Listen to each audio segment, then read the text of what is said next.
రంగంలో సాటి లేని వైద్య నిపుణులు డాక్టర్ చావా ఆంజనేయులు గారు. Asian ENT and laser treatment centre, Hyderabad. Madam, ఇప్పుడు ప్రజెంట్ పాలిటిక్స్ లో ఇప్పుడు ముద్రగడ కాస్త ట్రెండ్ అవుతున్నాడు.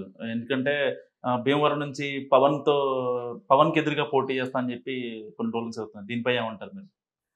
అసలు ముద్రగడ గారు ఆయనకు అంత రాజకీయ సుదీర్ఘ ప్రయాణం చేసిన మనిషినా ఇలా బిహేవ్ చేస్తుంది అనేది ఈ 5 yearsలో ఏ 100,000 times ఆలోచించుంటాం అలాంటి వాళ్ళు.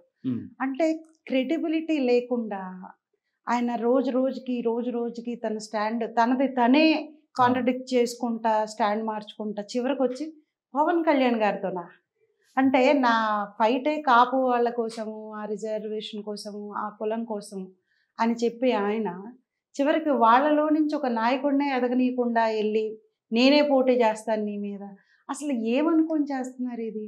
ఇప్పుడు మనకి ఇది జగన్ గారి మార్కు రాజకీయం, ఇది అర్థమవుతుంది. ఆయన ప్రతి నాయకుడిని తిరిగి ప్రతివ్యూహం చెయ్యాలంటే ఆ కులంలో నుంచే ఒక పొజిషన్ పట్టుకురావాలి అని. అది చిన్నవాళ్ళు చేశారంటే అర్థం చేసుకోవచ్చు. రాజకీయాలు అంటే తెలీదు, ఏదో ఒక ఎంట్రీ కావాల్సిన వాళ్ళు చేశారంటే అర్థం చేసుకోవచ్చు. ముద్రగడ లాంటి వాళ్ళు చేయడం ఏంటండి? ఆల్రెడీ రంగా గారి టైంలో చెప్పుడు మాటలు విని అనవసరమైన రాద్ధాంతం చేసి మనుషుల్ని ఆస్తుల్ని ధ్వంసం చేసి ప్రాణ నష్టము, ధన నష్టం, అన్ని నష్టాలు చేశారు. కనీసం ఇప్పటికైనా ఆయనకి జ్ఞానం ఉండి బిహేవ్ చేయాలి కదా. ఇప్పుడు నా వల్ల నా జాతికి ఒక పేరు రాకపోయినా ఒక కళంకం రాకూడదు, నేను ఒక అడ్డంకి కాకూడదు వాళ్ళ ఎదుగుదలకి అనే కనీస జ్ఞానం లేకుండా ఆయన బిహేవ్ చేస్తున్నట్టుంది. అండ్ పవన్ కళ్యాణ్ గారికి వచ్చిన నష్టం అయితే నాకేం కనపడట్లేదు. అంటే ఇక్కడ వైసీపీ వాళ్ళు ఏమంటారంటే లేఖలతో ఎంత చెప్దాం అనుకున్నా కానీ కాపులకి మంచి చేద్దాం అని చెప్పి, లేకపోతే పవన్ కళ్యాణ్కి మంచి చేద్దాం అని చెప్పి ముద్రగడ ఎంతో చెప్పారు, బట్ వినలేదు, అందుకే ఎదురు తిరిగాడు అనేది వైసీపీ వలన. ఏం చెప్పారండి? అంటే ఆయన పార్టీకి కొంచెం హెల్ప్ చేసేలాగా మాట్లాడటం కానీ. అసలు ఆయన చెప్పిన దానిలో ఒక మంచి ఉంటే పవన్ కళ్యాణ్ గారు ఎవరి దగ్గర నుంచి అయినా తీసుకున్నట్టే ఉన్నారు కదా. ఆయన ఎప్పుడైనా ఓపెన్ గానే ఉన్నారు. ఎవరి దగ్గర నుంచి అయినా మీరు సలహాలు సూచనలు నాకు ఇవ్వండి అని అడుగుతున్నారు. చదివి నేర్చుకుంటున్నారు, జనాల దగ్గర నుంచి నేర్చుకుంటున్నారు. ముద్రగడ గారు సరిగ్గా చెప్తే, జనాలకు ఉపయోగపడేది చెప్తే, ఆంధ్ర ప్రజలకు ఉపయోగపడేది చెప్తే, ఆయన అన్నట్టు కాపు ప్రజలకు ఉపయోగపడేది చెప్తే పవన్ కళ్యాణ్ గారు తీసుకుని ఉండేవాళ్ళు కదా తప్పకుండా.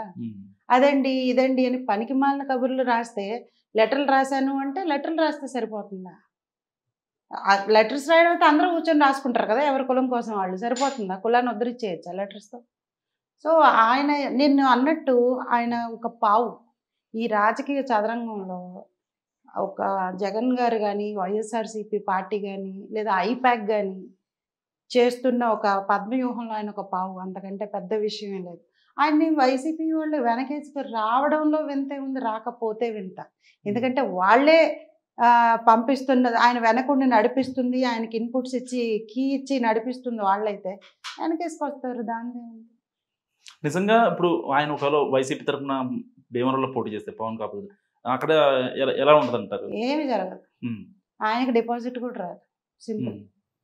పవన్ కళ్యాణ్ గారి క్రెడిబిలిటీ రాజకీయాల్లో లేకపోయినా సరే ఆయనకున్న క్రెడిబిలిటీలో ఈయన ఎమ్మెల్యేలుగా మినిస్టర్లుగా చేసిన ఈయనకి లేదు. ఎందుకంటే ఇప్పుడు మనం ఒకప్పుడు ఏం చేసినా సరే గత కొంతకాలంగా మీ నడవడికి ఏంటి, దానివల్ల ప్రజలకి ఏం ఉపయోగం, మీరన్న ఆ కాపు ప్రజలకి ఏం ఉపయోగం, ఆ వర్గానికి ఏం ఉపయోగం, రాష్ట్రానికి ఏం ఉపయోగం, రాజకీయానికి ఏం ఉపయోగం, భవిష్యత్తుకి ఏం ఉపయోగం, ఏది లేదు.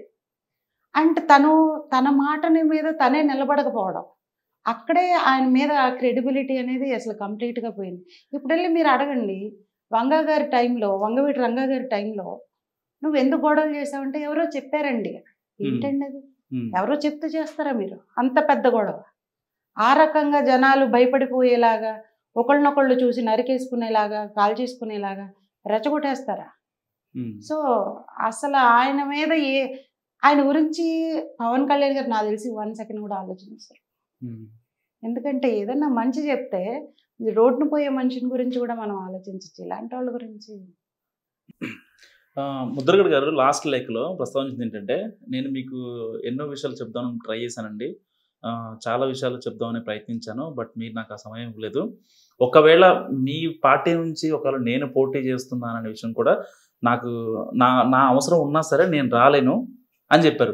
అంటే ఆ లేఖ ఇంకా జనసేనతో కాపులతో నేను ఉండను, అంటే టీడీపీతో కానీ జనసేనతో కానీ ఉండను, వైసీపీతో ఉంటాను అని ఇండైరెక్ట్ గా చెప్పినట్టు అంటారా?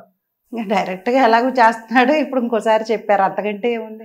ఆయన ఏదైనా సరే చూడండి, ఆయన రాసే లెటర్స్లో ఎలా ఉంటుంది, వీళ్ళనేమో నన్ను ఇలా చేశారు, నన్ను అలా చేశారు, నన్ను అన్యాయం చేశారు అని లేనిపోని బూతులు తిట్టేశారని, వాళ్ళ ఇంటి మీదకి వెళ్ళిపోయారని, ఫ్యామిలీ మీదకి వెళ్ళిపోయారని రాస్తారు. జగన్ గారికి మాత్రం ఆయండి, అలాగండి, ఇలాగండి, ఏంటండి, తిన్నారండి, పడుకున్నారండి అని అడుగుతారు. అలాంటి ఆయన లెటర్స్ను ఆయనకు ఒక టైం ఇవ్వడమా పవన్ కళ్యాణ్ గారు? ఆయన ఒక రోజుకి ఎన్ని కోట్లు తీసుకుంటారండి ఒక షూటింగ్ చేయాలంటే? అలాంటిది మనం వెళ్ళి అలాంటి మనిషిని ఒక టైం అడగాలంటే, ఒక నిమిషం అడగాలన్నా దానిలో ఎంత చిత్తశుద్ధి ఉండాలి, రాష్ట్రానికి ప్రయోజనం కోసం ఎంత మన కమిట్మెంట్ ఉంటే మనం అడగాలి. లేకుండా ఈయన అడిగితే ఆయన ఇస్తే ఏమన్నా అర్థం ఉందా? సో ముద్రగడ గారు అసలు నాకు తెలిసి ఆటలో అరటి పండు అన్నంత వాల్యూ కూడా ఆయనకైతే ఈరోజు పాలిటిక్స్లో లేదు. కొత్త వైసీపీ వాళ్ళకి అన్ని బరిసెల్లో ఈయన కూడా ఒక బరిసెలాగా వాడుకుంటున్నారు గుచ్చడానికి. పవన్ కళ్యాణ్ గారినో, కాపు వర్గాలనో, లేదా జనసేన పార్టీ సైనికులనో రెచ్చగొట్టడానికి వాడుకుంటున్నారు తప్ప మంచి కోసం ఆయన అసలు అంటే ఒక విష సంస్కృతిలో భాగం అయ్యారు. మంచి కోసం, భవిష్యత్తు కోసం, రాష్ట్రం కోసం అయితే ఆయన లేరు. సమస్య లేని ఇల్లు ఉండదు, పరిష్కారం లేని సమస్య ఉండదు. బంధాలు గొప్పవి, బాధలు చిన్నవి. మీ సమస్యని మేము పరిష్కరిస్తాం. రండి, మాట్లాడుకుందాం.